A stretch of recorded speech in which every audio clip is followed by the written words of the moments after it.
Assalamualaikum warahmatullahi wabarakatuh. Kami dari kelompok 8 akan menjelaskan materi yang berjudul Sebab-sebab utama keberhasilan dan kegagalan pemimpin.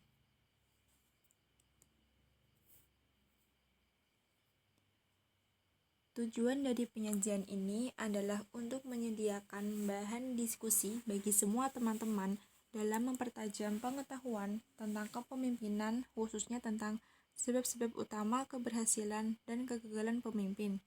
Tujuan lain agar kita bisa belajar bagaimana cara menghindar dari penyebab kegagalan tersebut, dan sekaligus bisa belajar dari berbagai kesuksesan para pemimpin dunia. Pengertian pemimpin. Definisi tentang pemimpin memiliki banyak variasi dan banyak yang mencoba untuk mendefinisikan tentang konsep pemimpin ini. Pemimpin adalah orang yang memiliki segala kelebihan dari orang lain. Pemimpin dalam pandangan kuno adalah mereka yang dianggap paling pandai tentang berbagai hal yang ada hubungannya kepada kelompok, dan pemimpin harus pandai melakukannya. Misal pandai memburu, cakap, dan pemberani berperang. Jika dikaitkan dengan zaman sekarang, ini pemimpin tidak harus bisa memenuhi tugas seperti pada zaman dulu.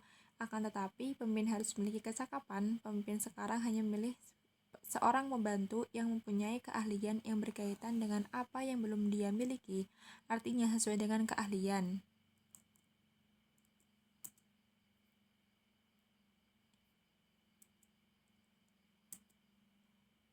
Syarat pemimpin dan karakteristik pemimpin ideal. Yang pertama, seorang pemimpin harus mempunyai jiwa yang adil. Kedua, laki-laki sebagaimana dalam Quran Surat An-Nisa ayat 34. Ketiga, merdeka. 4. Balik. 5. Berakal sehat. 6. Bisa menjadi hakim. 7. Mempunyai keahlian tentang militer. 8. Tidak cacat fisik.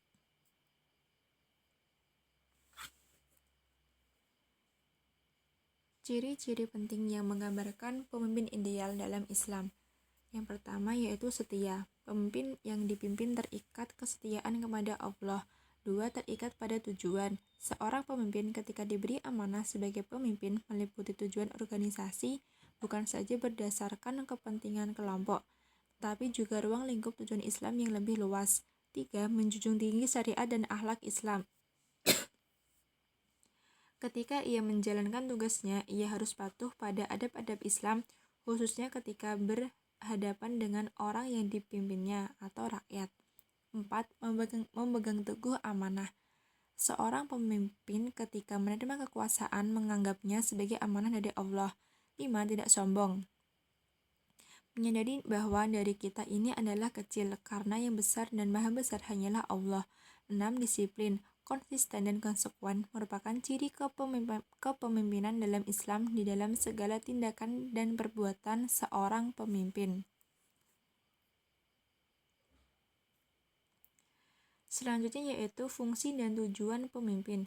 Fungsi pemimpin, tujuan yang hendak dicapai itu dapat terlaksana dengan baik, maka pemimpin dengan kepemimpinannya mempunyai fungsi yang sangat penting, yaitu memandu, menuntun, membimbing, membangun, memberi atau membangunkan motivasi-motivasi kerja, mengemudikan organisasi, menjalin jaringan komunikasi yang baik, member survive atau pengawasan yang efisien, dan membawa para pengikutnya kepada sasaran yang hendak dituju, sesuai dengan ketentuan waktu dan perencanaan. Tujuan pemimpin. Menurut Ibnu Taimiyah memaparkan, pemimpin memiliki dua tujuan. Yang pertama, mewujudkan kemaslahatan dalam bidang spiritual atau keagamaan, maupun dalam bidang sosial ekonomi. Kemaslahatan di bidang spiritual keagamaan dilakukan dengan memperbaiki cara hidup beragama umat manusia. Yang kedua yaitu memerintahkan kebaikan dan mencegah kemungkaran. Tujuan ini merupakan fardhu ain atau kewajiban personal setiap penguasa. Selanjutnya yaitu sebab-sebab keberhasilan dan kegagalan pemimpin. Yang pertama yaitu kegagalan dalam kepemimpinan. 1. Pergeseran fokus. 2. Miskinnya komunikasi. 3. Ketakutan dalam mengambil resiko. 4. Lupa etika atau khilaf. 5. Manajemen diri yang lemah. 6. Kehilangan cinta dan gairah untuk memimpin. 7. Kurang disiplin. 8. terlalu banyak bekerja dan sedikit memimpin. Selanjutnya yaitu rahasia dan kunci sukses dalam kepemimpinan. Yang pertama yaitu jadilah orang yang selalu ditiru dan diikuti oleh banyak orang. 2. Buatlah visi untuk masa depan. 3. Ciptakan inspirasi dan ide yang cemerlang untuk mengatasi berbagai masalah. 4. Buatlah orang lain merasa penting dan selalu merasa dihargai.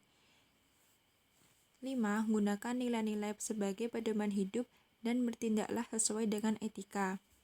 6. Ciptakan ruang dengan harapan dan keteladanan-Mu. 7. Ciptakan lingkungan yang kondusif untuk perbaikan yang terus-menerus.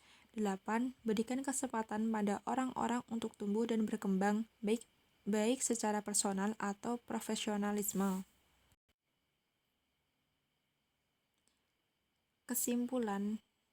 Berdasarkan kajian tersebut, dapat disimpulkan bahwa faktor penyebab kegagalan pemimpin secara berturut-turut adalah 1. Sikap pemimpin yang kurang baik. 2. Kurangnya keterampilan memimpin. 3. Strategi yang kurang baik dan kurang tersosialisasikan. 4. Pelanggaran terhadap nilai-nilai. 5. Perekrutan pemimpin yang kurang baik. 6. Lemahnya seni memimpin, komunikasi pemimpin yang kurang baik dengan bawahannya. Sementara itu, kunci keberhasilan kepemimpinan secara berturut-turut mulai dari yang berkontribusi paling besar adalah 1. Sikap baik pemimpin.